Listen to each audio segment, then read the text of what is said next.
Is that kettlebell made out of latex, Susie? Get it the hell out of here. Latex allergies, Jesus. Yeah. Do you have a latex? I do. Of course you do. Of Surprisingly, course I don't. you do. Of course.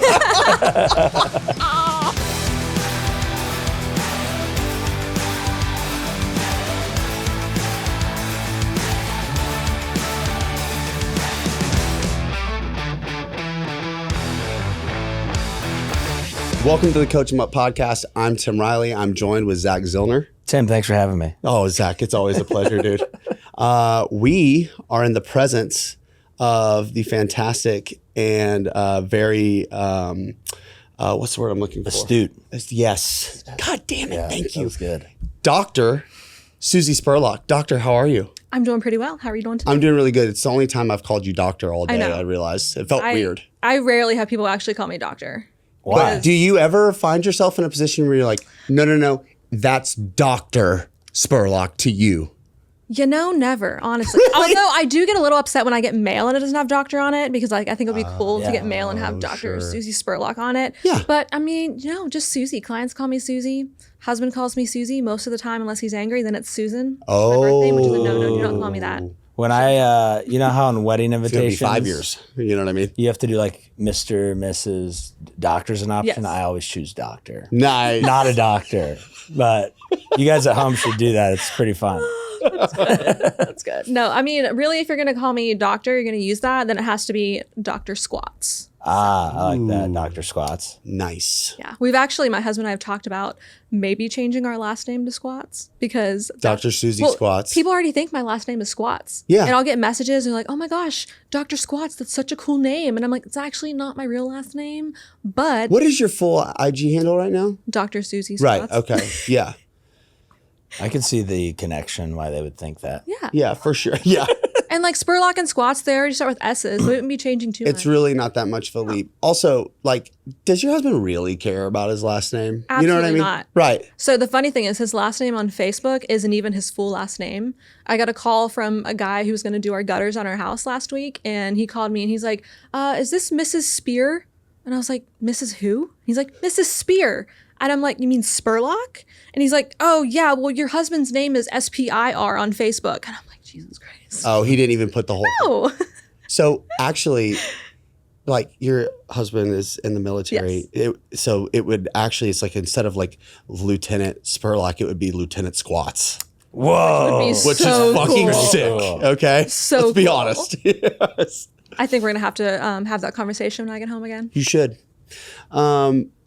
So Susie, first of all, thank you for making the trip out here. Of course. We know who you are. Maybe not everyone listening knows who you are yet, but let's fill them in. Tell us a little bit about yourself. How did you get here, and what are you up to now?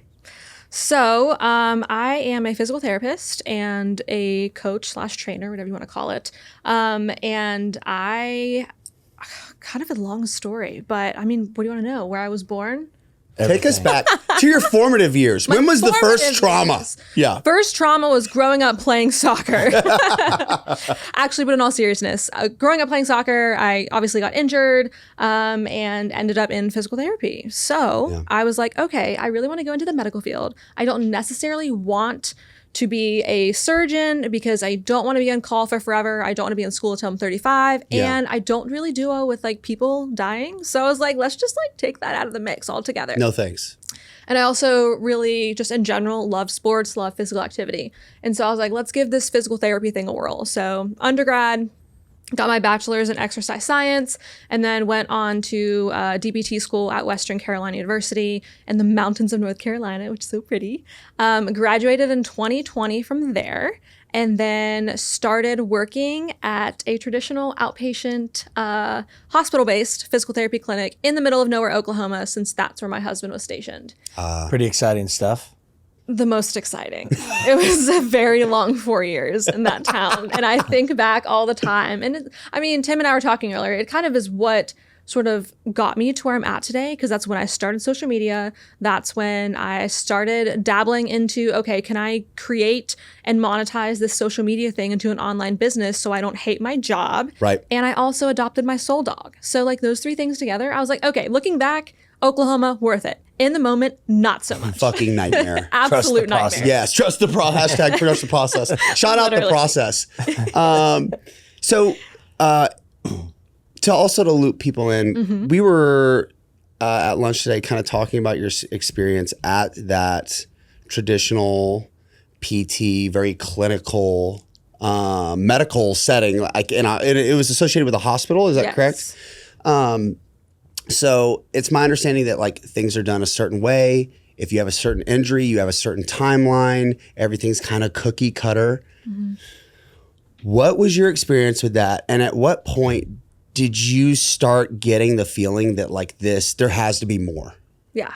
So, physical therapy school is not cheap, number one. Right. And that's 3 years of your life where you're studying and you're just running yourself into the ground. And then you study and take boards. And then so it's like you do all of this stuff and you get so excited to finally be able to treat patients and be on your own. And then I got into this clinic and then literally within the first 3 months, I had a breakdown to my husband. I was like, is this what I just spent these last 7 years of my life preparing to do? Because I can't do this shit till I'm in my 60s. It's just not going to work. Obviously, part of that was the setting that I was in. So hospital-based outpatient clinic in a very rural town, So health literacy was very low. Yeah. My patient caseload was a lot of just really debilitated older adults, lots of knee replacements, hip replacements. And then all of the referrals for our high school ACL injuries, whether it was ACL, lateral ankle reconstruction, those were all sent to me because I was the young whippersnapper PT who lifts and runs and jumps. Oh, let the young girl Susie get him. Yeah. Literally. Because, other PTs in the clinic, very, very old school, therapeutic ultrasound, E-stim, hot pack, all the modality stuff. Yeah. Some half-ass manual therapy. Nothing really in regards to strength and conditioning or let's load them up. I mean, obviously we didn't have that type of equipment in that facility anyways. Nice. And so I Get come that in. fucking dumbbell out of here. I actually bought a bunch of fucking have kettlebells. bands. And You did. Yes, and I brought them to the clinic and I took them and I left. Because no, I bought these because I asked you guys for equipment and you weren't going to do it. Yeah. Is that kettlebell made out of latex, Susie? Get it the hell out of here. Latex allergies, Jesus. Yeah. But it was actually really, do you have a latex? I do. Of course you do. Of Surprisingly, course I don't. you do. Of course. I do. I guess let's just go get it out on the table. My name is Tim Riley and I have a latex allergy. I'm glad that all of our listeners can now know that about me. So And fill in the fine details. that's right. So My kettlebell daughter's 7. training. Yeah, that's right. Amazing. Oh gosh.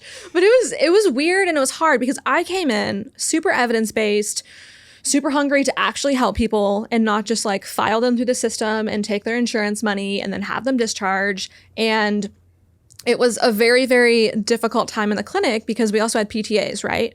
And so the PTAs were shared across the physical therapist, the main treating clinician. And so I was having my PTAs not do any of the stupid, silly modalities that aren't doing jack shit.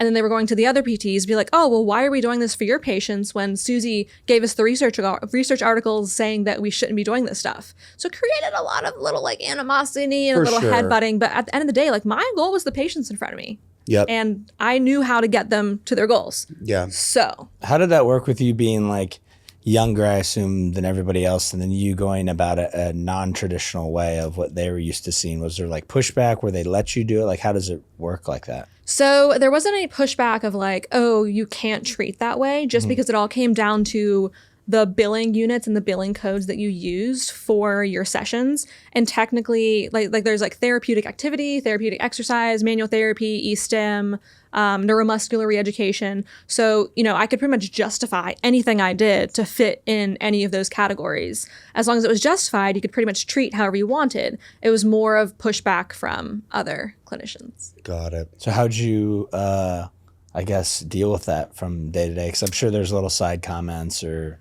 Yeah. people questioning if you knew what you were doing or not. Oh, that's interesting. I wonder why she's doing that. Right. Yeah, no, I just honestly eventually put on my blinders because Yeah. at first it sucked to be in a clinic where you didn't feel like you were accepted as a new grad who was excited, but also, second guessing everything I just spent the last 7 years trying to do for my education and my career. But I just put my blinders on and I was like, you know what? I'm here for my patients. although I do not like this setting, this is my job. I'm here to help people. And the PTAs were very receptive and they were like eager to learn. So that was great. It was just more or less the vibes in the office weren't super great. I got something for you. Oh God. So what is something that used to be regarded as like common practice that's now outdated that grinds your gears when you see it being implemented nowadays? How long do you have? Let's get it going. We got 5 hours booked on the podcast, everybody. This is basically, we're just going to turn this into a movie at this point. Yes. Instead of just a podcast. So therapeutic ultrasound, which is just like the little wand that you put like ultrasound gel on, not like when you're pregnant and we're trying to look at the baby, but it's actually just supposed to be either superficial or deep heat related. It's supposed to help with like tissue healing and all this fun stuff. But the problem is with a lot of these modalities is that patients think that this is the thing that is going to fix their pain, get them functional again so that they don't have to keep going back to the orthopedic or keep coming to physical therapy. And the problem is like that those modalities aren't going to fix jack shit. It is all the things that you do after those modalities, like the loading, getting on your 2 feet, finding an entry point to movement, using foundational principles when it comes to pain management, looking outside of just the anatomical part of stuff. Those are the things that are actually going to matter. Other things is stretching for tendinopathy. Like we don't do that anymore. Because when it comes to tendons that are angry and cranky and have like those disorganized collagen fibers, the last thing we want to do is hold them at end range in a position where they're already compressed, because compression, not a bad thing. It's not inherently bad, but if you have a cranky tendon and you're not compressing it in a stretched state, that's just going to make it even more pissed off and you're just going to delay your recovery altogether. Couldn't agree more. 100%. I think a lot of like what you were saying with the ultrasound, I think that probably makes a tiny bit of difference, maybe, but you're neglecting like the big movers that are annoying and suck to do, but actually move the needle the most. Yes. I feel like a lot with training, nutrition, recovery, people worry too much about the 1% thing that might make a difference and are neglecting the 99.9% of doing things. Well, they want like the quick fix and they want the easy fix. And I don't blame them because hell. Who doesn't want that? Who doesn't want Passive that? modality is the best. Yeah. Yeah, Like, also it is pretty sweet. Yeah. Yeah. Like we have Amazon 2-day prime shipping for a reason. I'm pissed when it takes that long. I Yeah, know. same. Like I want the one day. Yeah. Like I want it fast. I mean, don't they have a fucking storage facility nearby? Like, what's going on? Where's the drone, dude? I was about to say, don't they have drones now? Yeah, the way they in your backyard. Not in my yard, Drones apparently. are everywhere. Yeah. What are your thoughts on drones? I mean, I've flown one once when my husband and I took our 2-week Colorado road trip, but I almost wrecked it. So that was my one and only Yeah. shot. I'm not allowed to use them. Yeah. Banned in 35 states. Seriously? Yeah, I'm allergic to latex. Anyway, keep going. I'm sorry. Yeah. I totally even forgot what we were talking about now. Because now we're talking about latex. Well, speaking of latex, can we dumb down kind of where basically physical therapy is now, as far as like, we always talk, it's like kind of like a very regressed version of training. I wouldn't even call it training. How would you explain physical therapy? Traditional. Yes. Physical. Not the type that I do, but traditional physical therapy is a bunch of pointing out people's dysfunctions, pointing out their flaws, things that are wrong with them, whether it's range of motion, mobility, asymmetries, doing a bunch of special tests that aren't actually even that special, meaning that we know, for all like the special tests for the shoulder, the thought process is, oh, you can take the shoulder through like all these different positions, and based on your pain in certain positions, then we can like deduce that to, oh, it's this certain structure that's causing your discomfort. And then after you do all that stuff, then it's basically a bunch of low-level exercises with a super light TheraBand on a table that doesn't actually prepare you or build you up for anything you're ever going to do in life. Yeah. That's the traditional physical therapy. And like, it's normally 6 to 8 weeks of PT where you go in anywhere from like 2 to 3 times per week for a 45-minute session. A lot of clinics now treat 2 to 3 people at the same time. So, I mean, I could be over here treating someone, and then Tim, I'm telling you from across the room to do your shoulder banded exercise. Yes. And then I'm yelling at you over here to don't squat so deep or your knees go past your toes because it's going to blow your knees out. Right. So yeah, that's like the traditional physical therapy space. It is starting to change and shift a little bit, which I'm happy about, but it is 10, 15 years, maybe even 20 behind what we know to be the current evidence on how we should be treating injuries and pain. What was the catalyst to kind of reframe your thought process and critically think and change what you were thinking of the new way of doing things? So funny you say that. It all started when I touched my first barbell in undergrad. And I was like, oh, like this strength training thing is dope. Because I grew up a super, super skinny, frail soccer player who never really did any lifting, not even like off-season stuff. And then I was tired. Was it all conditioning? It was all conditioning. Like I ran cross country in the off-season for soccer. Yeah, for soccer. And so I said, I'm tired of being small and weak. And that's when I fell in love with lifting. And then obviously that led into other avenues. And so in PT school, like learning a bunch of the stuff we learned, I already knew that it was outdated because I was keeping up with, strength and conditioning articles and new stuff that we knew in the rehab world. So I already was thinking that way, but like getting out and then actually working in a clinic that had those old school thoughts, I was like, oh God, I can't do this. The example that you just gave literally happened to me probably 6 months ago. I went and saw a doctor, well-respected doctor here in the city. I've got a, my left shoulder's been through some things. It's seen some things. Some shit. It's part of the reason why I can't fly drones in 35 states. And I go in, he's like, look, man, you don't need surgery. You saw my MRI. Yeah. I've just got I've got some pissed off tendons. That's it. He was like, do some PT. My team is fantastic. Just trust me. And at this point, I was like, I kind of know how this is going to look, but I'm just going to, I don't know everything. I don't have it all figured out. Let me just get the fuck out of my own way. And I'm going to go in here. And the first thing they did was hand me a latex band. First of all, no, they did. Did you not? No, I didn't say anything. It's embarrassing, and I just, I didn't want to look her in the eyes. I'm just kidding, but no, that did happen. But to your point, I was doing banded external rotations and wall slides, and I'm next to someone in their probably, I'm assuming mid-70s, doing the same exercises, and they're like, in 6 weeks, you're gonna be good to go. And I went back one more time because I was like, no, Tim, it's just your shitty attitude. Maybe they got just some new shit for you. Right. And then I'm not even kidding, Susie. The next time I came in, they were like, go see the new girl. And she had come from strength and conditioning, and she was like 28 or something like that. And I was like, yeah, I don't think the wall slides are going to cut it for me. She was like, no. But even then, bless her heart, like the stuff we were doing, I was like, this is not, we're still just kind of going through the cookie cutter model. And the reason I say all that too is I train a lot of pro guys, and Zack, I'm sure you've seen this in the college sector as well.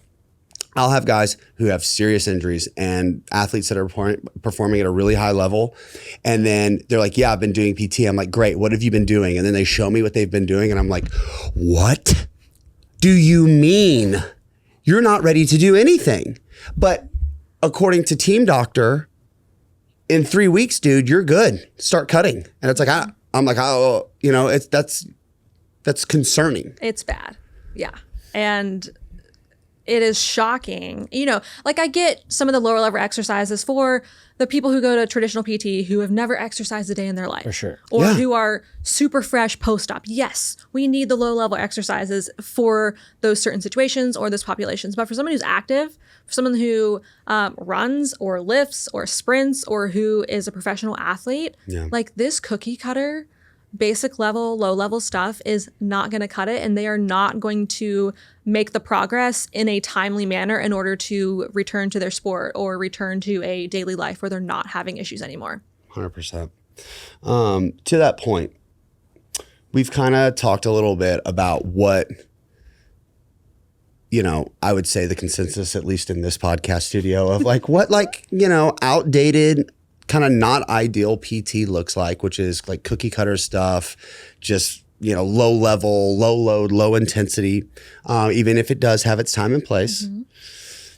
Susie, what is your definition of good rehab, and what are the principles that sort of outline that or guide that? Yeah. So good rehab, in my opinion, is obviously going to still start off with an assessment, But my assessments don't include all these special tests. Yes, I may look at range of motion a little bit, but I'm basically looking as a whole, like what is your functional level? Can you do a squat? Can you do a hinge? What does your overhead press look like? What does your horizontal press look like? What do your pulling motions look like? Because that is going to then help me direct and tailor to what certain specific strength exercises I'm going to start with. And then once we're there, I'm finding an entry point for you to do every single movement pattern that we have. Because that entry point, it may not be the one that is your goal to get back to, and it may be a little bit less intense or lower level than what you're used to. But on day one, regardless, I am loading someone up with a squat variation, a hinge variation, overhead pressing, pulling, vertical and horizontal, because what we want is for them to get under load so that we can make these adaptations and make these changes. And that's going to look different for everyone. But good movement assessment, getting someone back in the gym or keeping them in the gym, and then having an open line of communication between client and clinician on how things are feeling so that we can tailor and tweak things from there. Yeah. You also touched on a little bit regarding like how it's like, it's not always entirely tangible either, the recovery, like the rehab process, where it's like, it is a complex model. And when we're talking about pain, I wish that it was just as simple as like 2 + 2 = 4. How do you take into consideration like the entirety of like the biopsychosocial model? And I mean, I know that's a huge question, but like what does that look like for you within the context of the relationship between you and a client? Yeah. So, I mean, that's going to be huge. And a lot of times that education piece and the biopsychosocial model is what helps someone more than the actual exercises that you're even giving them. As long as you're like granted, they have to be under load for starters. Right. But I don't know if you guys are familiar with Greg Lehman and his cup analogy when it comes to a pain response. And so I like to use a coffee cup because, coffee better than water. Yeah, it is. It is. So with that being said, imagine like you're the cup. Everything inside the cup are things that can affect or elicit a pain response. We have anatomical changes, joint changes, load management, and then we have things like stress, anxiety, and depression. Do you have social support? What does your nutrition look like? What is your sleep? What are your beliefs around movement? Are you fearful of movement and think certain movements are bad? Or have you been told that certain movements are bad? And based on all this stuff in your cup, the more items you have in there, the higher level of coffee that you have in your cup. When that coffee overflows, that's when we see a pain response. This is why people can walk around all day long with rotator cuff tears, labral tears in their hips and not have any pain because they have those things controlled within their coffee cup. But let's say they have like a super stressful time at work, or they have a new injury that now they can't play in their tournament that they thought they were going to play in. That stress response in itself can totally overflow that coffee cup. So I use that a lot with clients, is the coffee cup analogy and different things that we're going to address within the coffee cup itself, which is another reason why my team and I always do a lifestyle assessment intake questionnaire. Because yes, the pain stuff, the movement assessment matters, but all the other shit in your life has just as big as an effect. Yeah, if not more. What is it like having that conversation with people who thought they were just signing up for you to give them external rotations? So most people don't come to me for external rotations. I True would that. say. You're right. Based on like social You'd be media. the wrong person. Yeah. They found you because that shit didn't work. Exactly. Right. And that is something I talk with every single potential client I get on a call with is I tried in-person physical therapy, traditional route, it didn't work. What can we do different? What can we do to help me feel better? And a lot of times they've never even heard of all these other things affecting their pain and affecting how their injury recovery goes about. And so talking about it actually makes people feel really fucking good. Yeah, imagine because they're like, oh shit. Yeah. So this isn't all my fault. I'm not like this broken vessel of a human who has this injury and this pain that I can't get past. Like, look at all these other things in my life that Susie and her team are going to help me with so that we can decrease the level of coffee in that coffee cup and get them to all the stuff that they want to get back to doing. How big is the emotional piece to like a big injury like an ACL or Achilles Massive. or something like that? Massive. How do you go about combating kind of like that trauma response? So, I mean, it really depends on the injury we're dealing with. A lot of times I see it most with back pain. So if someone had a back injury and they are now fearful of lifting, especially if it happened during a sport or during a lift, and they're like, I am terrified to go and do that thing that led to my injury in the first place. And so with that piece, that's where one, finding those entry points into an exercise pattern or a movement pattern that makes someone feel safe. Because you have to have them on board psychologically and say, okay, I'm willing to try this variation of a movement pattern, but you also need to pick the right one so that they can be successful physically in that. And so it's part education, and then it's part clinician expertise and knowing which exercises to give in a loaded fashion so that you're setting themselves up for success and proving to them, oh yeah, I know you had a back injury from trying to max out your deadlift last year. Right. So we're going to start smaller and we're going to do a trap bar deadlift where you don't have to bend over as far. We're going to load it up to where you're comfortable because you have to prove to them that they can do these things. Sure. Get that buy-in. You can start getting some wins. Yes. And you have to have those wins. I'm not saying every day is going to be a win because it's not. Right. We're going to have some flare-ups here and there. But so that's the huge piece of just pairing the psychological education and then pairing the psychological benefit of loading. You just touched on something too that I think is such an important piece of coming back from an injury or recovery of any kind, where it is almost always not linear. Though the way I feel like it's communicated oftentimes is like, by this mark you'll be here, and by that timelines, right? Because it's based on timelines.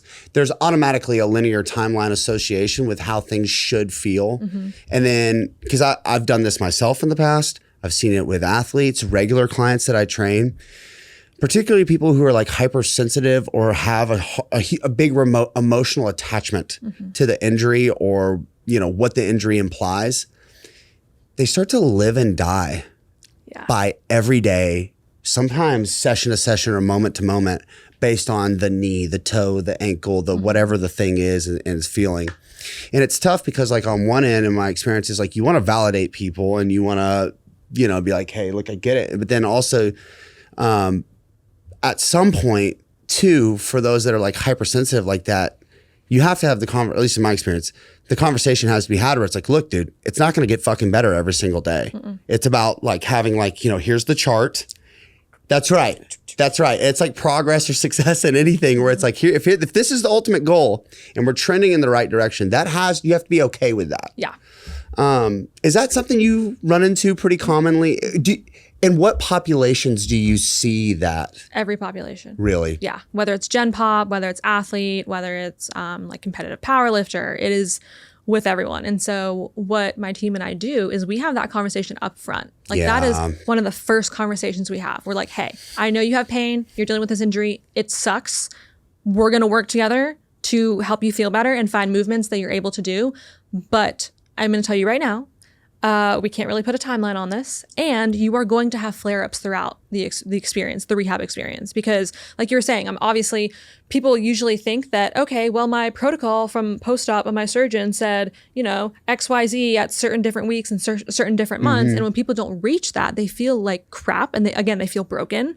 And so I have the conversation of, your progress is going to trend positively. Yeah. But we are going to have peaks and valleys where you are going to have flare-ups. Yeah. And this is one of the big reasons why it's so important for coaches, trainers, rehab professionals to log your clients' workouts, log their load, their reps, their sets, their RPE or RIR, their tempo, because then when they have one of these flare-ups, you can look back in the logbook and you can be like, look, I know today you had a 5 out of 10 pain with your barbell back squats with 135 pounds, but 3 weeks ago, you had a 5 out of 10 pain with your barbell back squats and we were only squatting 95. Right. So I hear you and I know it hurts and I know you're upset right now, but just because you're having pain doesn't mean we're not making progress. 100%. So powerful. And so what that reminds me of is I have a mentor and one of his sayings is,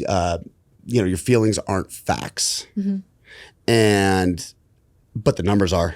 Yeah, they are. The numbers are, Yeah. though. And having something concrete to fall back on that's outside of yourself and outside of the things you're telling yourself surrounding your injury or how that session's going can be such an really an immediate way to kind of pull somebody out of a really bad headspace. Yeah. Well, especially with rehab, you always go through that point in the middle where you're like, not good enough to be cleared, but way better than where you're before. So you're kind of in this no man's land of like doing the same thing every day. I'm not getting better. And to your point with the Did you feel that way with your Achilles? Kind of, yeah. I think a lot of the athletes I worked with, ACL is a big one. Like they're cleared to basically run, do everything, but they can't do contact. And so they're like, I'm doing everything, but I can't go against somebody. What the fuck? And it's like, it's fine. A couple more months, yada, yada, yada. But like, it's easy for us on the sidelines to say, Yeah. you're For fine, sure. just wait. Yeah, just wait. Like, gotta give it time. But no, I think that logbook is key, especially bringing up even little things. It was like, you did 10 last week, it's 11. It was 5 more pounds. It was whatever. And then me personally rehabbing my Achilles, Wait, what'd you do to your Achilles? snapped it with Tim. He did. Yeah. When? He snapped it with Tim. 2 years ago. Yep. Latex or no latex? Like a latex Ram rubber skin. band. That fucker popped. No, can I tell the story real Yeah. quick? So we were warming up and like we were all trying to work out together. Me, Daniel Bach, shout out Jump Science, and Zack Zillner, shout out his former Achilles. And we were in a rush. And we were kind of like moving through this warm up really quickly. And Daniel, if you guys don't follow Jump Science, go check him out. The guy's a freak of nature jumper, and he's doing these bounds the length of the turf barefoot, right? And it's like we're 2 minutes into a warm up, and this guy's I don't train Just- barefoot. Going. he's bound like bounding, okay, and like.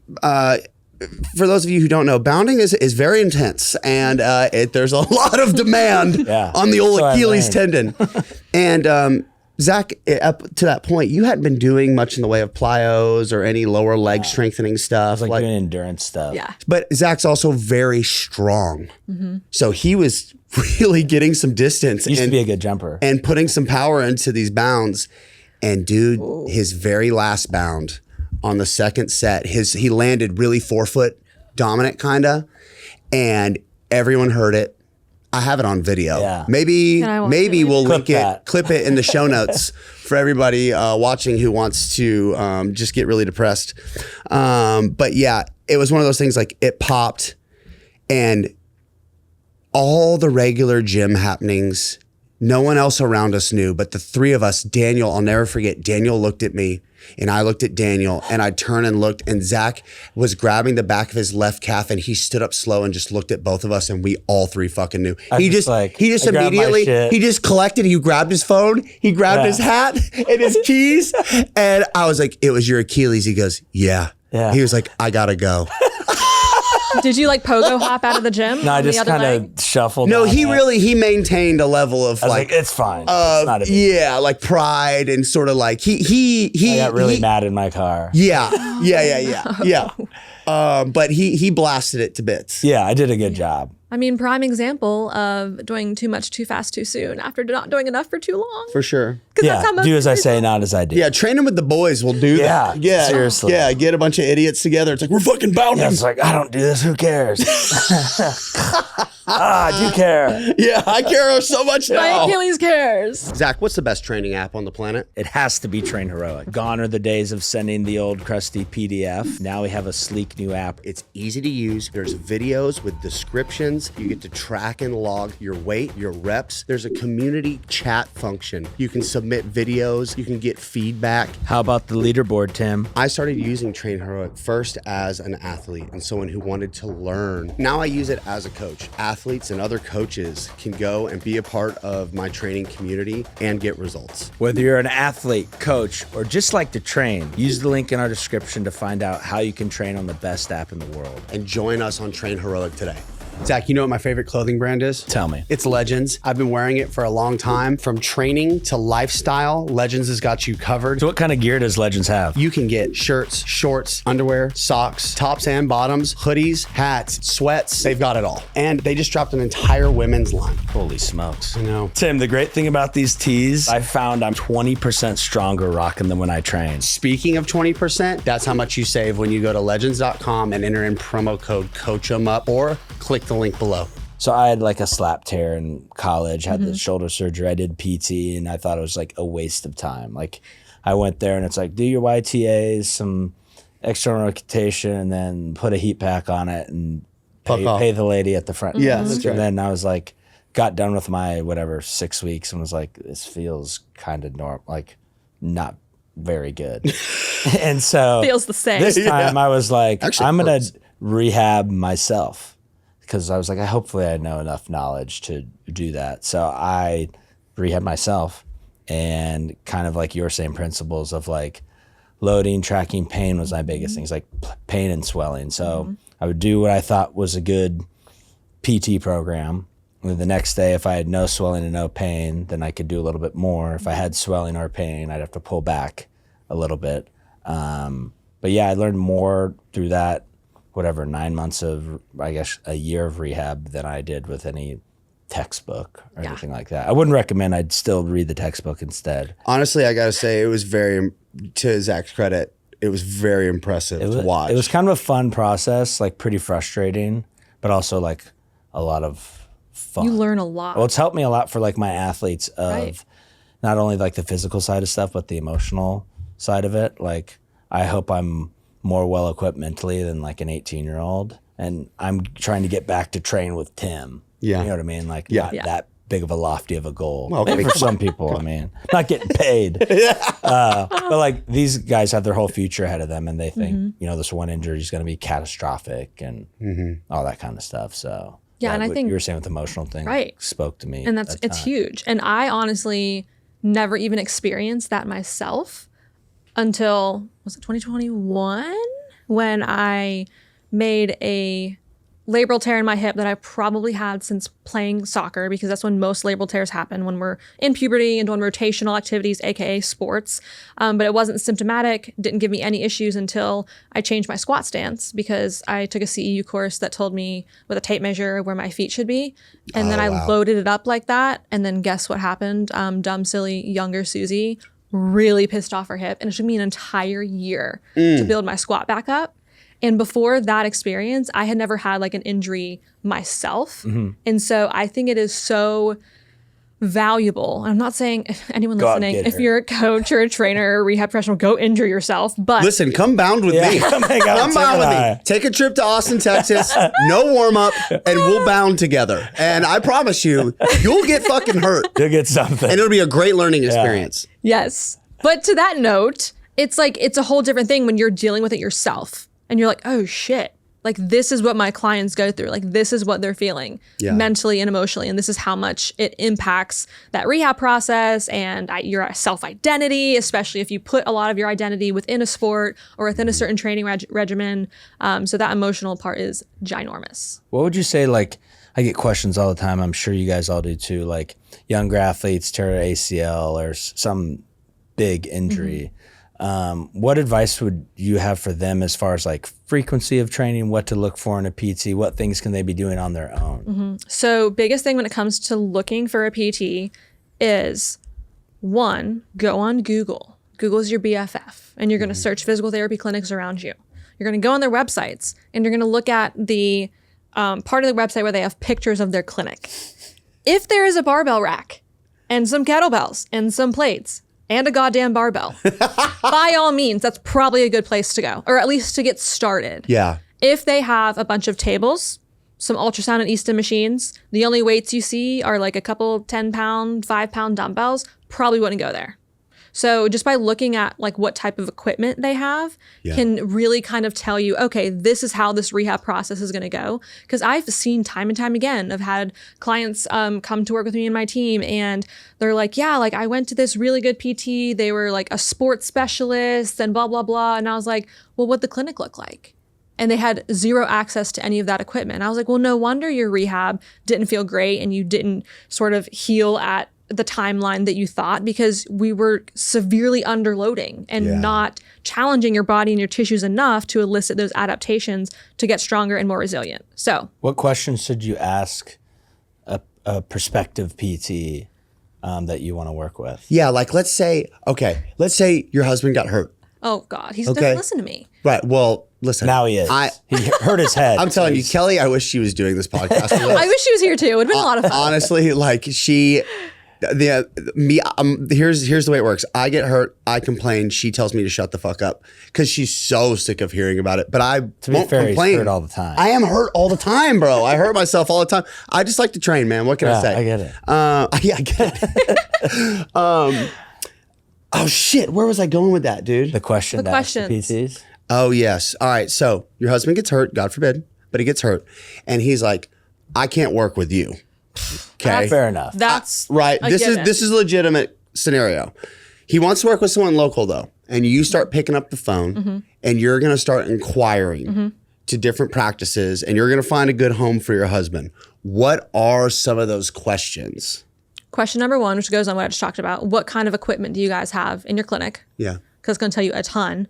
And then do your physical therapists have any specialists when working with people that are more active? Meaning, do you have any PTs that are certified for working with people in sports? Do you have any PTs that are also strength and conditioning coaches? And do your PTs lift? That's a great I like that one. question. Solid. Because how silly is it that we have hundreds of thousands of physical therapists across the United States?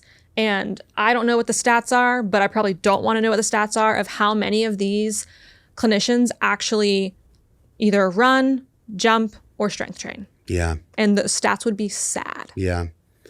That's what I should have known right when I walked into that PT clinic and I saw that frail old woman. She wasn't going to help. I should have known right away. I was like, this lady We're not can't progressive deadlift. overloading. Excuse me, ma'am. When is the last time you got under a bar? But in all seriousness, Yeah. like, I don't know that she's ever done it. And I'm not saying like, oh, your body's your business card when it comes to being a clinician. Because I mean, we all know that you can have a wide variety of 100%. different body types when it comes to athletes. And coaches and clinicians and whatnot, but like, do they lift? Do they actually know the fundamentals of loading tissues and doing strength and conditioning stuff? And if they don't, and you are an active individual, then it's probably not the PT for you. You know, this kind of an iteration of this comes up on the podcast pretty frequently, where it's like, at least the conversation surrounding like knowing what you're asking other people to do. And having some sort of relationship with, and I guess you don't have to have played high in the NFL to be an effective coach, right? Right. But it's probably helpful that at some point in time you played the game. Right. If you're a trainer and, you have some experience lifting weights and understanding, like, if I max out on Monday, I'm probably not going to try and max out squat again the next day on Tuesday. Like having some practical experience of what it is that you're trying to coach or get across is probably incredibly helpful, at least at bare minimum. And it's not that those things can't be overcome by years of experience and just caring about your work, but holy shit, does it really accelerate that process? Like you said, at some point, you have had to have done some of this stuff in order to be able to, one, like have the knowledge and know how it feels from a personal experience. But also, I'm like a huge proponent of just fucking around and finding out. Yeah. So like, even when it comes to programming that I do for my clients or my online group strength training girls is, okay, I'm going to try this session that I made, or I'm going to try this exercise that I think will feel good and work well for this client. I'm trying those things before I'm just dishing them out and giving it to them, because I want to 100%. know what it feels like. And if I'm hitting the certain tissues that I want, or if it's a shitty program or shitty workout, and by the time I'm done with it, I'm like, I feel like I want to die right now. This. Made it worse. Right. Like, I'm going to make some tweaks so that they don't feel like they're going to die. Right. Yeah. You would think that'd be common sense. It's just not. I think this is a good time. You brought up your online business and the training programs that you have online. By the way, just okay, we're about at the halfway mark. Shout out Train Heroic. Oh, yes. Big shout out Train Heroic. Yeah. By the time this episode airs, the news will be announced that they are sponsoring the coachemup podcast. Full ride. Full ride. They're sponsoring us for the year. No big deal. Shout out Train Heroic. And honestly, that Zack houses his program. Raise your hand if you use Trainer Hook. Raise your hand. Oh my God, all three of us. Raise it again if you love it. Hey, let's freaking go. So shout out Train Heroic real quick. Just wanted to put that in there. Thank you guys for making the show run. The growth you've had on social media and the job you do of your content is awesome. It is. You put out really good content. I can tell it's thought out, that it's intentional. You're not just throwing stuff up there, you know, or let me say this. If you're just getting content out, you can't tell because it's very well done. Hell of an Depends on the week and the ADHD symptoms. Right. Relatable. Very relatable. But tell us a little bit about your journey with taking social media seriously, why you started, how it's impacted your life, and then eventually we'll get to the business stuff. Yeah. So I started my social media account on Instagram in my first year of PT school, actually, because I wanted to just, again, share workouts, share the love. I was like, I'm going to be a freaking physical therapist. I want to share education.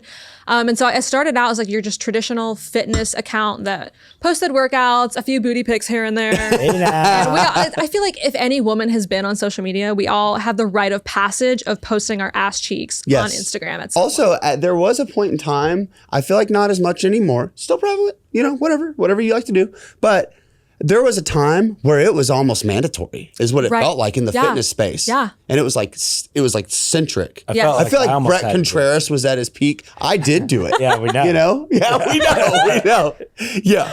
We scrubbed those from the gram, you know what I mean? Oh God. I scrubbed mine too. So you can't illegal find in 35 states. All right, keep going. So and that honestly was just like a little hobby and a little outlet for me in the midst of just PT school, fire hose to the mouth of information and studying. And then, you know, as I learned some stuff, I incorporated some of it into my content, but as I just spent more time on my own, looking at the articles, getting better as a coach and as a just lifter and runner and athlete myself, I sort of more transitioned to more of like the educational part of stuff, but like chaotic education, because I say a lot of funny shit and I'm a little bit of a weirdo and I do a lot of weird shit on Instagram, which Same, Susie, same. I like to think that's why people stick around, because no one wants boring education. God, it's the worst. Yeah. Right? Like I called muscles meat cables the other day or yesterday, or it was actually today in my post. Meat cables. Nice. I mean, come on. But anyways, so throughout PT school, I posted, and then that was when growth on Instagram was a little bit easier, and my account started to grow and gain traction. And by the time I graduated, I was like, oh my God, I don't know, maybe like, I think I had like 40 or 50,000 followers, and then got married and graduated and moved to, God forbid, Oklahoma, and COVID happened. And I was like, well, shit. I guess I'm just going to spend more time on this social media thing because I don't have anything else to do. And then that is when things like started to take off a little bit more. And then combined with me being miserable in the clinic during that time, my husband was like, Susie, you need to monetize your Instagram. You need to start online coaching, online training. Because at this point, I've had so many people asking me, do you do online training? Do you do online coaching? I have XYZ injury. Can you help me? And I was like, almost like scared to start it. I don't know why. I was just about to ask you, what was holding you back from taking that step? My perfectionist tendencies and fear of failure.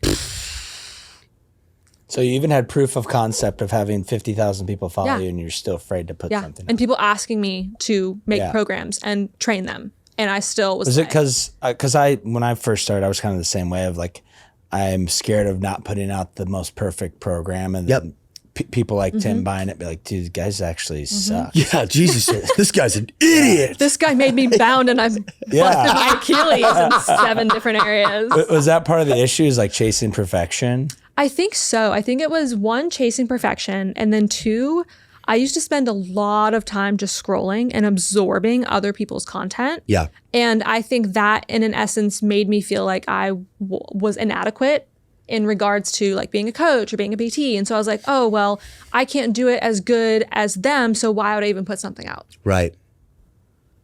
But then my husband pushed me off a cliff and I did the damn thing. Yeah. And it was the best fucking decision I ever could have done. Shout out your husband. Yeah. Shout out to you, Steve. I love you. Steve, shout out to Steve. Shout out Steve's everywhere.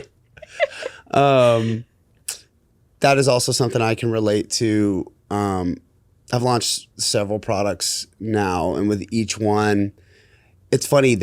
Each one has gotten better. At least I think so. I don't know that I get to be the Way judge better of than that. your first one. Yeah. For sure. Oh my God. Well, have you seen my first program? What was your first one? The I wanna knee see pain it. program. Oh, no. It was specifically for knee pain. And it was just a culmination of everything that had helped me.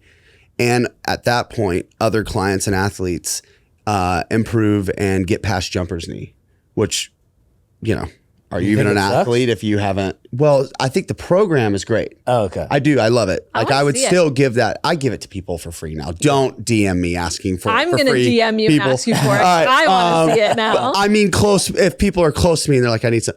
So, but like when you look at it, it's just a Word doc with hyperlinked blue, links for each exercise, and it's me doing really bad voiceovers in Lifetime. This is, I made this thing. That's tight. I need this. Yeah. I'm gonna send it to you. I need I it. still had like a full head of hair. Whoa. Yeah, I mean, Yeah, it was for really sure. something. Yeah. But the amount of time it took me to make that, it was months because I was battling with this perfectionism. Like and like even to the point where it's like the descriptions, it's like, well, I can't say this unless I include this bit because it's not providing enough context. And so I was tied up in knots trying to get this program launched. And what ended up happening at the end is I ended up just erasing half of everything out. So it's an ebook as well, right? That's what it turned into because I was so psychotic about it. Scholar.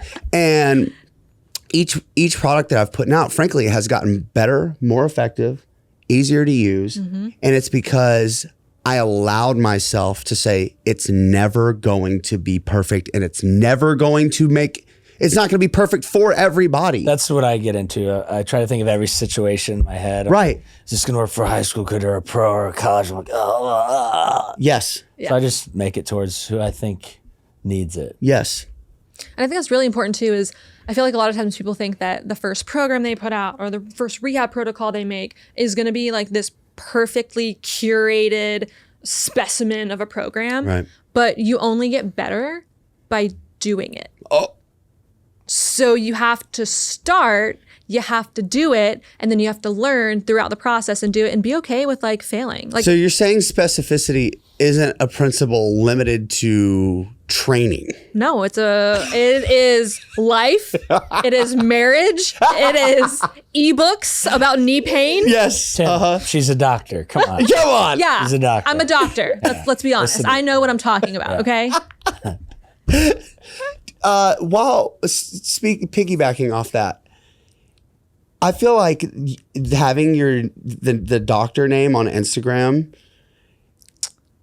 there are some people who have a doctor in front of their name, and it's like it's very clear, at least to me, I'm like, they don't know what the fuck they're talking about. Do you feel some type of way about like that? Like when you see people putting out information, because like on one end, it's like I can see these two sides. It's like one, it's like, okay, maybe this person is doing the best they can. Yeah.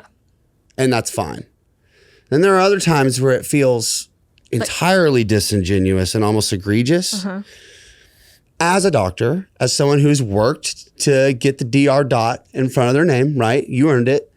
When you see that, Paid for it. yeah, you did. I mean, well, theoretically, everyone did, right? It's true. What comes up for you? And is that something as prevalent as I feel like it is? Like, do you see it that way? I do. And I feel like, obviously I have it on my Instagram handle, but if you have a conversation with me, you're not going to be like, oh, like she is some like prestigious doctor and Right. like I'm a little weirdo and I like to say the word fuck and I like to have fun. Right. So, but I know what you're talking about. There's Yeah. like certain accounts that It's like all you have to do is wear a stethoscope around your neck. and put on a white coat Yes. and have a doctor in your bio or in your Instagram handle. You'll have 600,000 followers in a month. Literally. I didn't know And I that. feel like some people abuse that title. Yes. And they try and make it seem like they do know everything Right. just because they have a title that they got from an education, whether it was a PhD, DPT, or MD, DO, the list goes on. And I feel like some people abuse that. And then that's their rebuttal to everything is if people question them, they're Right. like, oh, well, I'm a doctor. I'm a doctor, dipshit. Yeah. And I'm like, okay, but doctors are allowed to be wrong. Yeah. And we're allowed to constantly continue to learn as we go about. Yeah. So I definitely see that too. And I just block those people because I don't want to see them on my feed. Hell yeah. From continuing to learn, how do you stay up to date? It's a great question. So we haven't talked about this yet, but I do teach CEU courses for Barbell Rehab, founded by Dr. Michael Mash, and where I travel all over the U.S. and it's for coaches, trainers, rehab clinicians, chiropractors, PTs.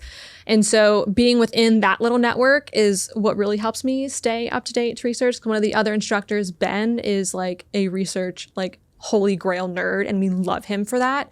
And so he'll send some articles, and then Michael also sends out like a research roundup each month that has like newer studies. I'm big on being subscribed to a few of like the higher standard research articles, not companies, publications, as well as Physio Network.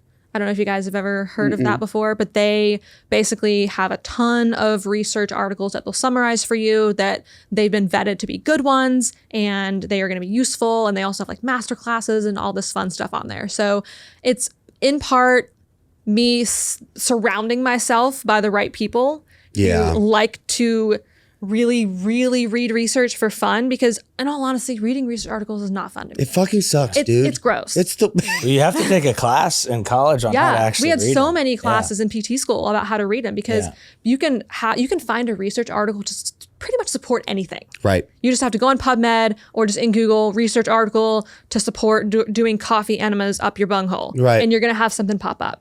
But it's knowing how to read the research article to determine on whether it's a good study, if there's biases, if there's conflicts of interest, what does the study design look like, all the fun stuff. That's why my theoretical coffee cup is too full. Correct. The Coffee enema. coffee enemas. Yeah. Yes. Damn. Get it? Yeah. Damn it. The Coachemup podcast has partnered with Eleiko. Let's go. Not only is Eleiko found in 85% of Power 5 schools, but they also offer at-home solutions from racks, flooring, rigs, barbells, bumper plates, your favorite accessories like straps and weightlifting belts, you name it, Eleiko's got you covered. Go to eleiko.com/coachemup and get access to the same equipment that they're using in the best facilities with the best athletes on the planet. The Coachemup podcast is sponsored by Squat Wedgies. Tim, what are Squat Wedgies? Squat wedgies are an adjustable squat wedge, 7, 13, and 20 degrees. It's big enough to elevate your whole foot and not just your heel. Because it's rubber, it doesn't slide on surfaces. It's 22 pounds, so it's durable and stable enough for even your biggest athletes. There's a 90-day risk-free trial. The shipping is free, and Get 15% off Squat Wedgies with our discount code CoachEmUp15. coachemup15 for 15% off of the best squat wedge on the planet. As far as research goes, is there anything that's come out recently that you found particularly intriguing, or anything I'll let me open up the timeline for you. Anything in the past year or two that's come out that has had a real impact on the way you view rehab or training or the marriage of the two? Recently, probably not. Yeah. That I know of. I am really big on trying to find good articles that do challenge my own biases, because I feel like that's another thing a lot of people can get kind of sucked into is finding good research articles that support things that they like to gravitate towards versus like zooming out and looking at everything all together. Nothing like as of the last like year or two that I can think of off the top of my head. No. Yeah. What are some holy grails that you used to believe that were super factual and then now you've kind of almost flipped? Cupping for injuries. I used to think that was like, oh my God, that hurts. Stick a cup on it. You have a sprained. What's that meme where it's like the water's pouring out and he's slapping the thing on the flex tape? Yeah, dude. Yeah. It's like my back hurts fucking cupping. Yeah. And I used to think like the marks that you get from cupping is from increasing the blood flow to that area, but it's actually the breaking of capillaries at the level of the skin. Yeah, it's literally just a cup hickey. Yes, it's a cup hickey. So I used to think that those were super cool. Oh, dry needling is another good one. Oh, yeah. I used to think, needle everything, because I personally enjoy being needled. Same. I think it feels great. I hate it. You don't like it? See? I feel like I'm always sore the next day. Yeah. Well. Yeah. And I don't like that. You don't like being sore. I don't like that. Yeah. The fuck? I'm supposed to feel better. I'm fucking sore as shit. That fucking hurts. My calf fucking hurt. Yeah. Well, that's the problem. You're letting them needle your calves. Yeah, true. I don't give a fuck what I've got going on. Calves are rough. Don't touch my calves with that fucking needle, dude. Calves and hip flexors. Yeah, I'm out. Yeah. But yeah, I used to think dry needle everything. Like Yeah. it's just gonna fix your shit. And then yes, needling can be beneficial in some aspects, but we know from the evidence that has come out that you still have to do all the loading and 100%. talking to the nervous system through active movement afterwards. Yeah. And so it's little things like that where how things worked, how I thought they used to work, don't actually work, and like I used to think. And so trying to change that narrative and the bias in my own mind so that I can better serve clients and better serve people that, follow me on social media. And then better serve my husband because he hates getting dry needled. I dry needled him once on the couch, his lower back, and the man passed out. He did. Yes. I had a trainer that I worked with at Lifetime, and she had a tendency to pass out. And just like she would see blood or something, I can't fake. do And just blood, yeah. done. On the spot, out cold. She'd turn white, start sweating. She'd get clammy and pass out. Bless her heart. But I sent her to go get dry needling because I was going on and on. Listen. I'm like, no, you got to fucking listen to me. It really does help. And it for me, what it would do is like almost immediately, like my QLs at the time were like a real problem. And I'd get my QLs dry needled. I'd go back to doing the same stuff. They'd get tight. I'd go get dry needled. And it would give me these windows of freedom though. Yeah. And later I decided I was like, oh, maybe if I do some like loaded side bends and hip dips and things after I get it needled, then It'll help it. And it did. Yeah. It did. What do you mean? My QLs don't really bother me that much anymore. Anyway, back to the fainting trainer that I sent to death. So she's like, are you sure? I really don't like needles. I was like, look, listen, it's going to be fine. They're great. They needled her one time in her delt. The girl passed out immediately. Oh, I bet. Cold sweat, I hate- eyes rolled back in her head. She was out. She was snoring, bro. She was snoring. She never went back there again. She had to talk to you again? No, well, she had to. I worked with her. true. Yeah. So, and like I was like friends with the guy who like Yeah. did the needling for her. So he was like, yeah, dude, you fucking passed out. Which I'm sure is like a HIPAA violation. Please. Yeah. You didn't say any names. didn't say Yeah, any. no names. Yeah. We didn't give any Shout out HIPAA. name, birthday. Yeah, shout out passing out at the side of a needle. So I sidetracked us as I like to do. We were talking about growing, Yes. getting to a place where you're growing an online business. So you finally get past this hurdle of perfectionism and fear of it not working out, and you take the leap. What was that leap? And what's happened since? So the leap was starting my group strength training program, Supple Strength. And I was like, okay, I can do this. It's, if 10 people join, great. That's awesome. The first block that I released, I think I had like 89 people join. Great. And I was like, What? oh my gosh. Using Kill for Train that. That's using awesome. Train Heroic, by the way. I have used them since day one. Shout out Train Heroic. Yes, Train Heroic, thank you. And so after that, I was like, oh, like maybe I can do this thing. And it's back to the conversation we had earlier of like proving to yourself that you can do something when it comes to injury or pain, but same with like business and online stuff. And then so at that time I was like, shit, I can actually do this. And then I started cutting my hours at the clinic and then spending more time working on my business instead of just being at the clinic 9 hours a day, coming home, lifting for an hour, and then working on business from then on until I went to bed at 11, 12 at night. And so I finally got to the point, I think it was 2022 is when or was it 2023? I don't remember. It's all a blur a little bit. But Sure. I finally opened up one-on-one coaching and training. And within the first couple months, I went from 0 clients to 12 clients and was able to completely quit the clinic That's Wow. and supplement my income and say goodbye to that miserable place Yeah. and start my own thing. And then here we are, it's 2025, and the group training program has grown exponentially, and so has my team. Now I'm not only just a Susie, I have a team of 3 other PTs that Nice. coach cool. one-on-one clients, and then Dr. Pat, he actually helps in Supple Strength as well. So to give people, I want to just provide a little more context because first of all, that's incredibly impressive. Thank you. And it doesn't happen by accident. So congratulations Thank on you. all your hard work. Really, honestly, that's fucking awesome. But you made that leap. What year was it you said? 2023. Okay. So it's effectively been essentially a year and a half, 2 years since you made that jump.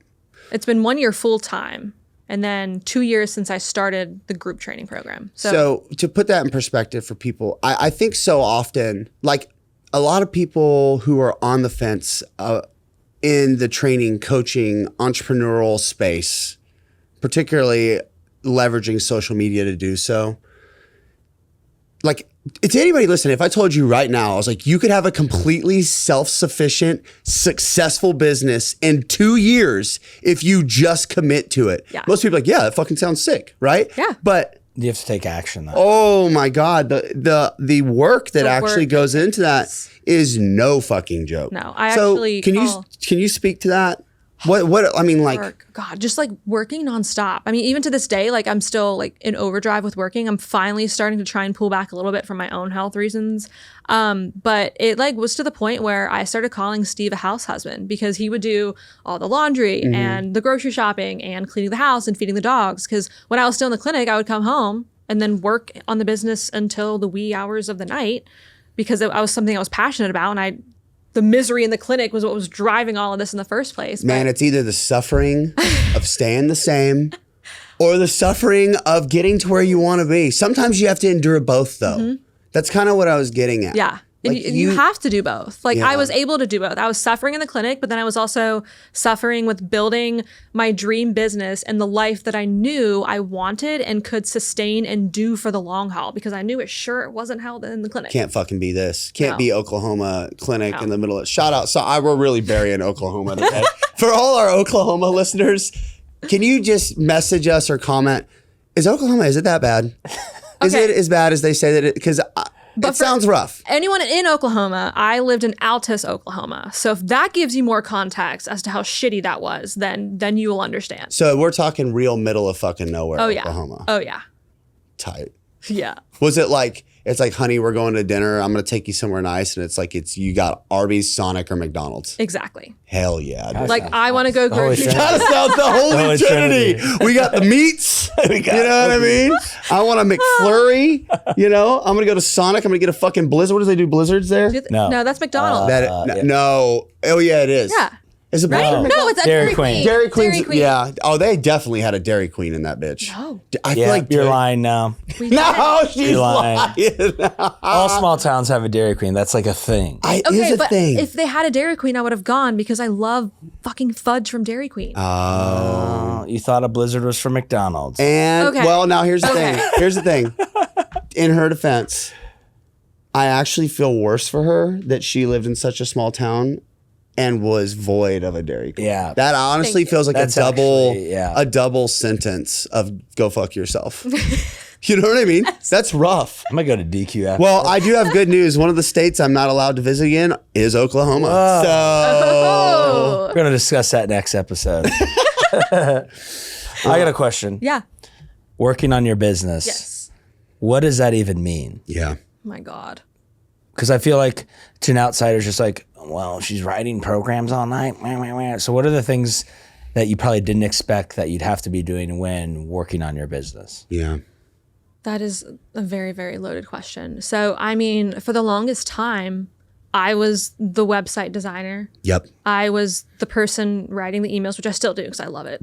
I was the person filming content, editing content, writing captions, posting content, making programs, recording and filming form technique videos for those programs, onboarding new clients, getting on consult calls with potential clients, getting on weekly calls with one-on-one clients, make sure all my one-on-ones have all their programming for the week, dealing with people who don't know how to use technology, answering least favorite. answering questions in the group chat for Things that you already wrote instructions for? things I already wrote instructions for, as well as paying all of the bills, like having Yeah. my bank account and my separate business banking account, credit cards, making sure all that's in check, paying employees. Like it is, the list just goes on. And like, Luckily, they probably taught you how to do all that in PT school, right? Of course. Or was this something you had to figure out on your own? Of course. What was your resources to figuring this out on your own? Because it seems like, a lot. Literally fucking around and finding out. Yeah. I am a very good teach myself how to do it, like a very good DIYer. And so I would just go on YouTube and then I would read some shit and then I would be like, all right, well, I guess we're going to do this damn thing. Yes. And, I know literally to this day, all of the content I film is on my iPhone still. Yep. Like I don't have a fancy camera. Could I get one? Yes. But the iPhone is just so easy to use when it comes to content Yep. and filming stuff for clients. And so, yeah, I just kind of, again, fucked around and found out what worked, found out what didn't, found out ways to improve, found out ways to streamline, and then try and keep my sanity and remember to eat. You want to know, I have a theory why I think most people who say they want to do what you're doing never will, because they're not willing to fuck around and find out. It is, and like, it's no fault to anybody, frankly. The idea of adding on all of that problem solving, because that's what you're talking about. Mm-hmm. You're a fucking problem solver. Shout out Dr. Susie. Thanks. But adding on that, taking on that additional workload, and most people who already don't feel they have the capacity to, and like you just rattling off all those things, it feels insurmountable. Yeah. It does, dude. It does. And I bet that if future you sat the version of you who's just, and you just rattled all those things off, it may have been a deterrent, but it's not like all of those things happened at once. Right. Right? And the cool thing about fucking around and finding out is that you can only do it in so many steps. Mm-hmm. You know what I mean? It's like building a house. It's like I laid the foundation, and then once I laid the foundation and got good at the foundation, then I was able to start building the frame of the house. Mm-hmm. And it's like, every step that came after that and every additional thing I added on, like all the other ones became easier because I already knew how to do them from fucking around and finding out. Right. And so it's like learning something new wasn't as like terrifying or wasn't as such of a big, tall task as it would have been if I tried to literally take on all of this at once, which is one of the reasons why I started small with group training while I still worked in the clinic, opened up my one-on-one roster, and then grew group a little bit bigger, and then filled my roster. All in one. Yeah, it doesn't have to be all in one thing, and it's okay. Like this stuff takes time. It takes like me. I'm in year 3? Yeah. Of being, there's no substitute. It's just going to take time. It's going to, dude. It's time like your and work, injury, baby. Time and work. It's like that ACL rehab. Mm-hmm. It's gonna take time. Mm-hmm. But you have to do it. You have to do it. And not being afraid to fail, because I think that was the thing that I think stopped me and was preventing me from doing all this in the first place. Was what if I fail? Yeah. Did you like spend any time reaching out to other coaches and like leaning on other people's wisdom? And can you talk a little bit about that? Yeah. So I did. 2 of the coaches that I leaned the most on was Dr. Tyler Khaleesi. Okay. And then Dr. Megan Oxakbinia. She got married. It used to be Barrington. And so she's Dr. Megsy DPT on Instagram. And so she and I got connected through Instagram. And then we were both kind of in this season of like trying to grow our businesses and leave the clinic and go online. And I actually did it a little bit sooner than she did. So we kind of got to go through that process together a little bit and bounced ideas off of each other. And same thing with Tyler. And so I think that there's a common misconception that I don't want to make friends with people that are trying to do the same things as me because it's competition. I think that's the dumbest thing you can think. Yeah. Like it makes sense on paper because competition, but like, in the grand scheme of things, it's like I can call Tim all the time, ask him about this or that. And it's not like if someone buys Tim's program, they're never going to buy mine, Right. or vice versa. Like there's a finite. Yeah. There's only a finite amount of Tim's program getting all buyers. 7 billion people on the planet. And I'm going to keep them all to myself. And they're all mine. Yeah.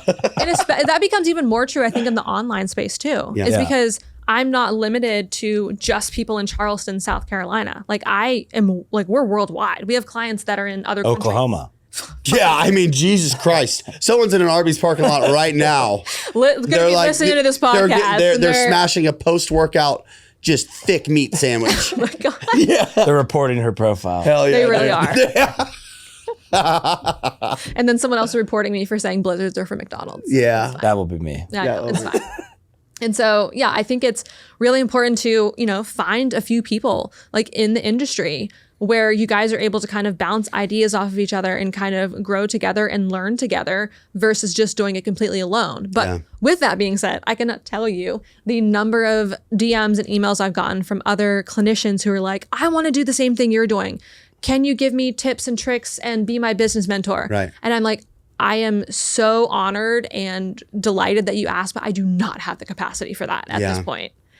So would you ever consider doing that one day?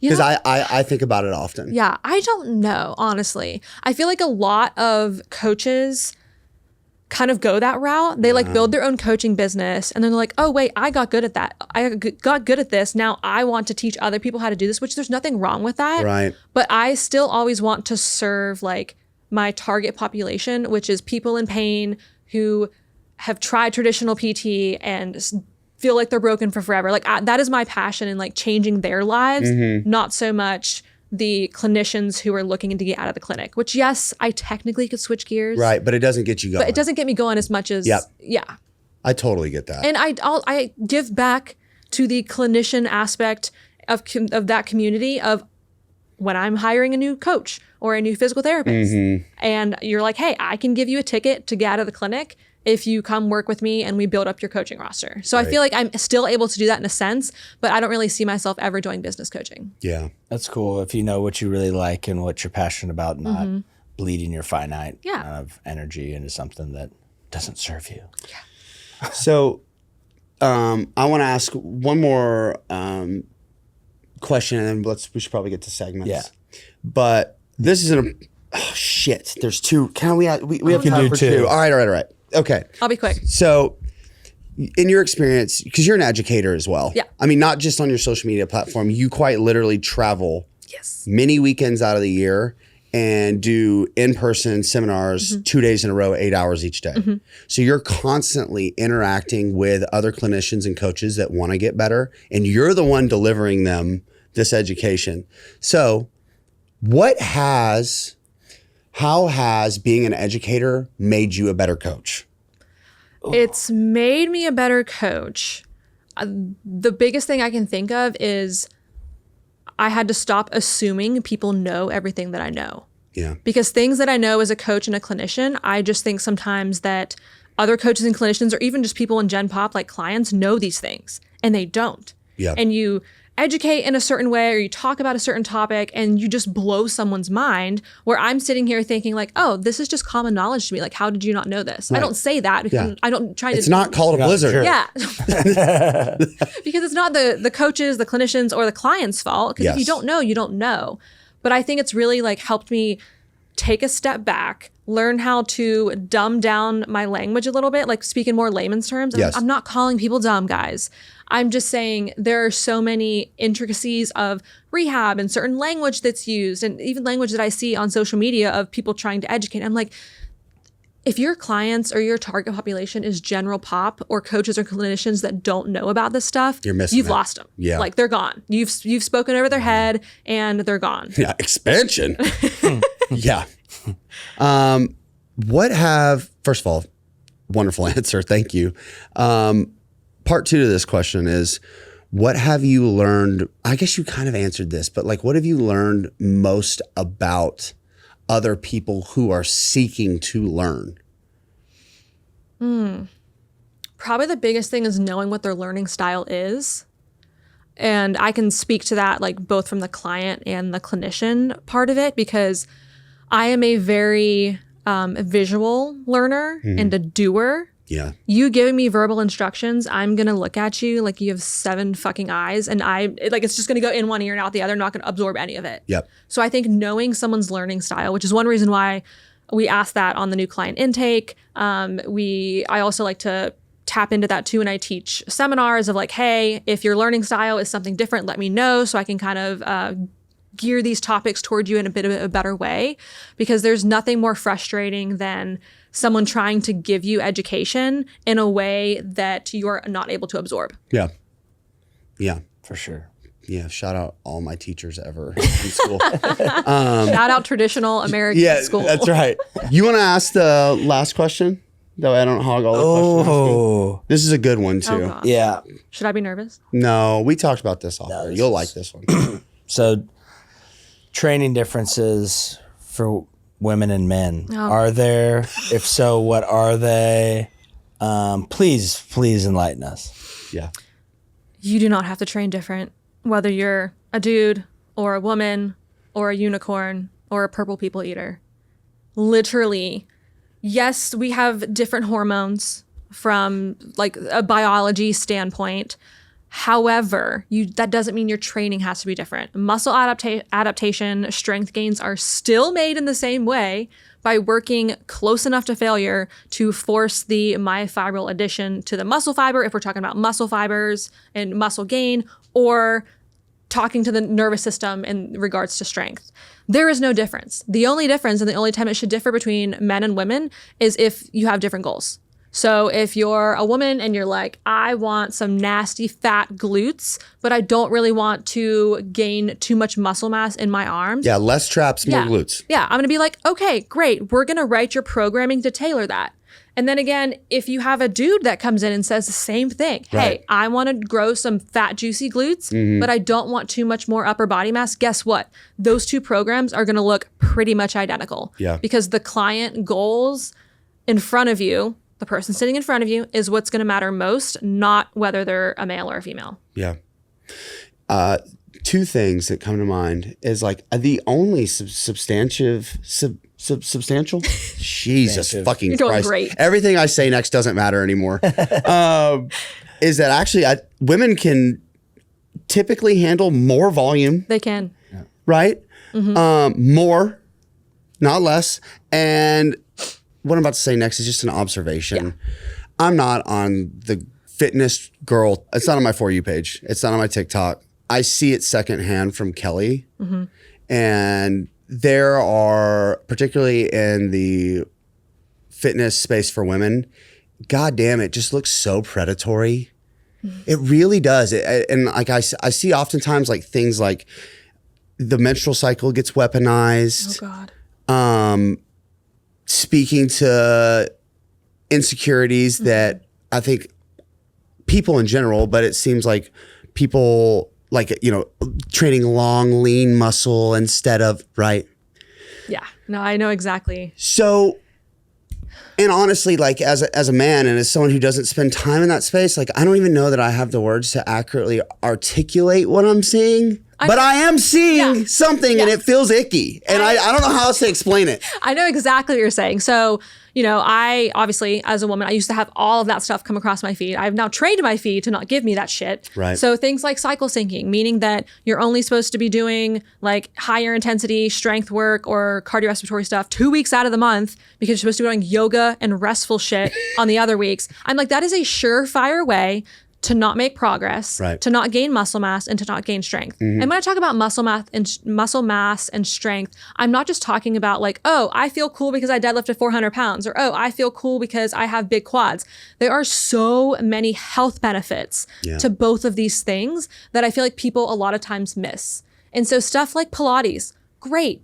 That is great because guess what? 23% of Americans aren't even meeting the recommended like activity guidelines. So I'm not shitting on Pilates, but when that's your only form of exercise, you are missing out on all the massive benefits of strength training and gaining muscle. Yeah. And that is very, very, again, icky because it does kind of, harp on and feed on women's insecurities of, I don't want to get super bulky and look like a man, or I want long, lean, toned muscles. Right. You're going to get that toned look by getting under some fucking weight. Right. And then I want my having, muscles to get longer. oh God. Yeah. But do they get longer and No, leaner? honey. No, honey. Longer, leaner muscle. What the fuck? How are those buzzwords? Like, I don't what know. happens inside the brain of a person where they're like, they hear that and they're like, yes, I too want the longer, leaner ones. Because it's a marketing tactic. Yeah. Longer, leaner muscles means Equates to smaller, equates skinnier. to smaller and snatched Right. versus gaining muscle mass. People equate that with like getting bulky Right. and looking like a man. So, women who have created these terms have created them so that they can speak to women who don't want to gain all of that mass. Right. Yeah. But that mass is what's going to help help give you like a long, healthy life. Yeah. And it's going to help with your metabolic health, your hormones. It's going to help with your functional mobility as you become a little old lady. And I feel like that is just like the forest. Like you're just missing the forest and the trees when it comes to that stuff. Yeah. So do Pilates, great, but do it 1 or 2 times a week. And the other 1 to 2 times per week, do some actual fucking strength training, and then add in some actual like plyometrics and or some endurance-based style cardio stuff. And you have like a perfect program. Yeah. It doesn't have to be all one or all the other, but you better be touching some load. Yeah. Let's go. Let's fucking go. Start us off. All right, I will. All right. We're going to get to segments now, Susie. Oh God, we're doing so good on time. Jesus Christ. It's almost like we've been doing this for a year, dude.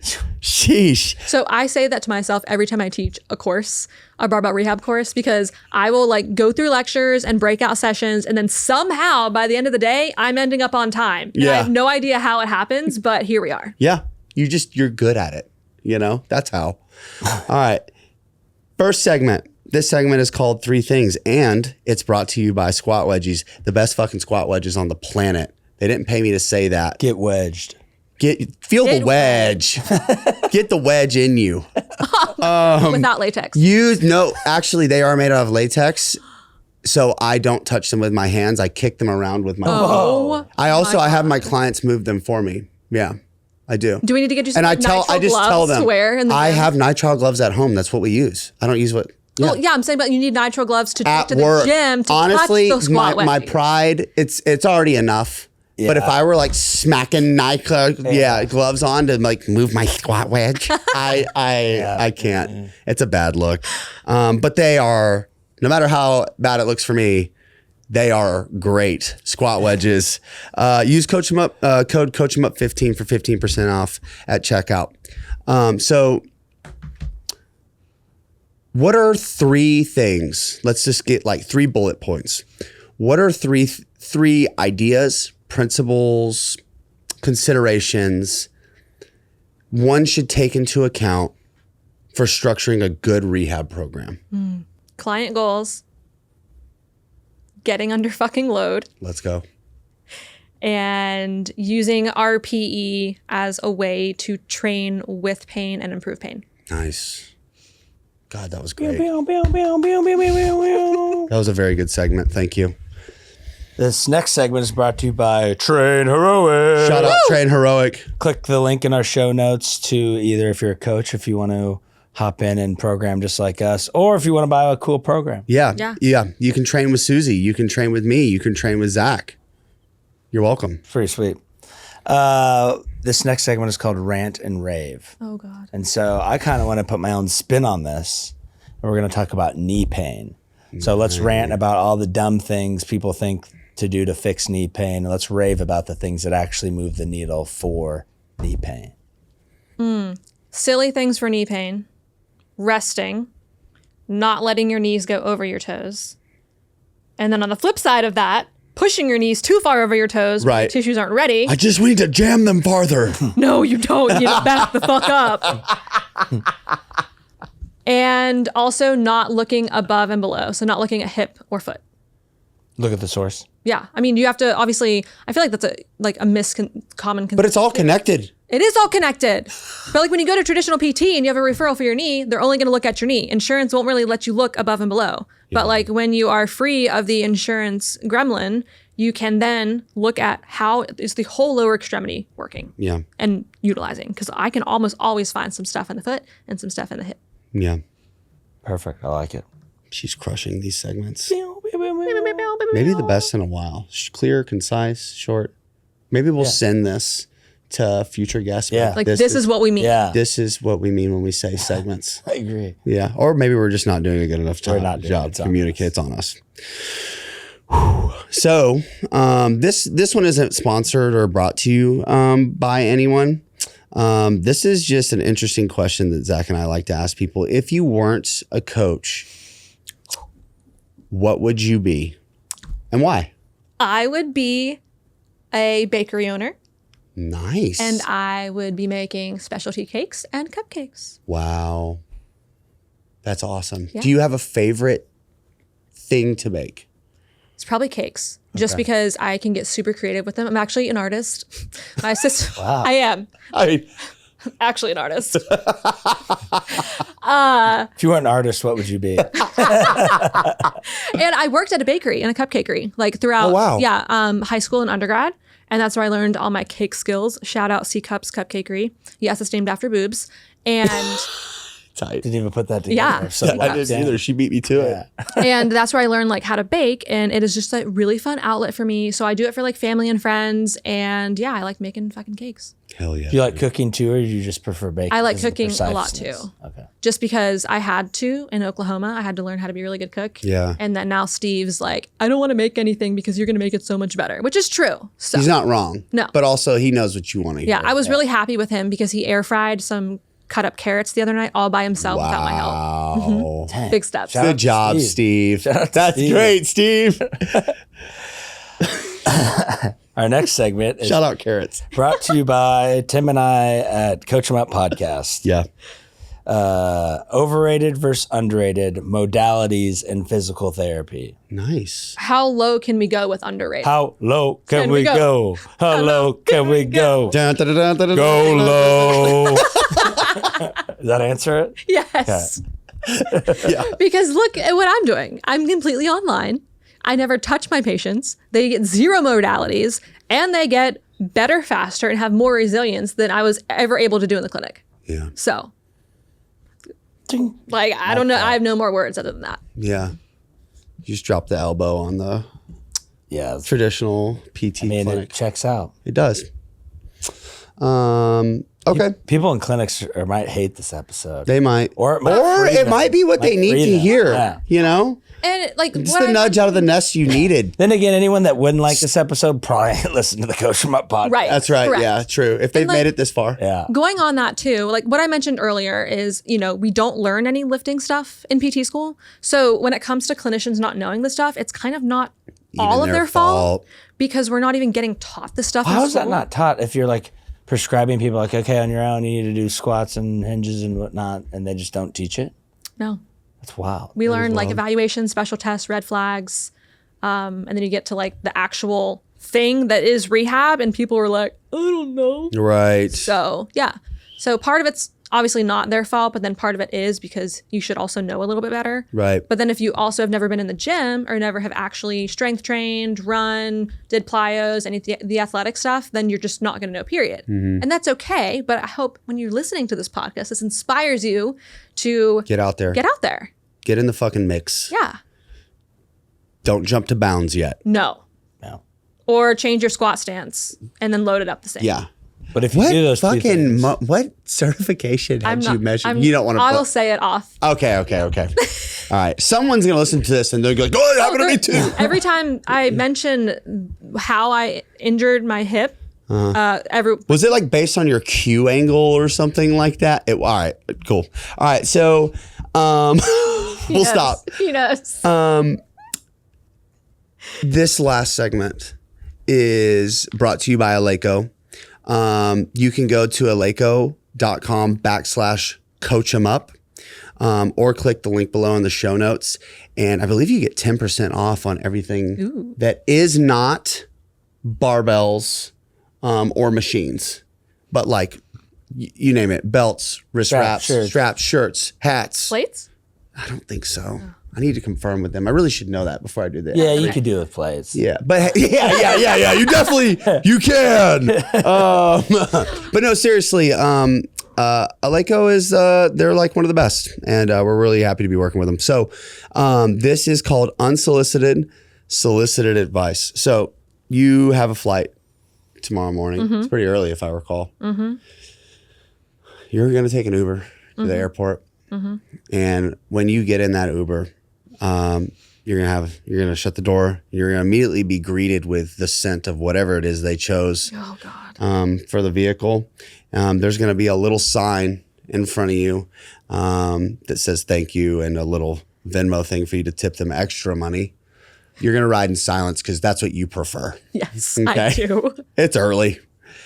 But then as you're getting close to the airport, you're taking a look at your Uber driver and you think to yourself, you know what? They really need to hear this. this thing that's about to come out of your mouth. And it is unsolicited, now solicited advice. What is the one piece of advice you're going to give this unsuspecting Uber driver? Oh my God. I have so many things. And it can be anything. It can be life training. Life tip, buy a Squatty Potty. Wow. It will change your poops forever. You should probably get a Squatty I Potty with your gut should. shit. I'm so tall. Yeah. Yeah. And because you're tall. You know what I do? I just stand over the toilet like a gargoyle. That's what I do instead of the Squatty Potty. Yeah. So I cannot get this picture out of my head right now. Yeah, it sucks. Oh God. Maybe if Squatty Potty would sponsor a segment. Yes. So get a Squatty Potty, change your life. And then 2, I mean, this one's not so much fun, but it goes on what we're talking about. Strength train 2 times per week, please. Yeah. Because it's really going to change your life.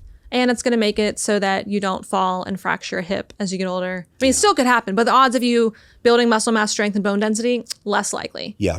And yeah, that's literally, I wish every single person on the planet could at least just resistance train 2 times a week for 30 to 35, maybe 45 minutes. Yeah.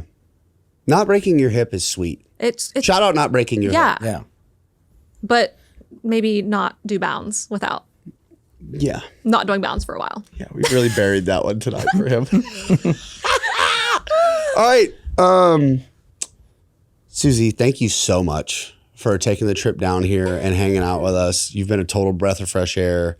It's been a lot of fun having you on the show. Almost certainly we'll be asking you to come back again at some point. Please. Maybe I'll bring Steve. Bring Steve, dude. But here's the... he's only allowed to come if he cooks carrots for all of us. Agreed. Carrots. He'll pack the air fryer with him. Yes, bring the air fryer, bring carrots. Where can people find you and connect with you and train along with you? Yeah. So you can find me on Instagram at dr.susie.squats, as well as TikTok. I think, there's only 2 that I really have. And then also on YouTube. So Nice. all of the exercise videos and voice recordings that I do for my clients are all public on YouTube. So it's basically a free badass exercise library that anyone can use for any of their clients. Nice. And then if you want to train with me in my group strength training program or apply to work with me and one of my PTs on my team for either rehab or fitness coaching, you can find us at www.moveyourbonespt.com. And that link is also in my Instagram bio if you just want to do that. So, Nice. yeah. Fuck yeah.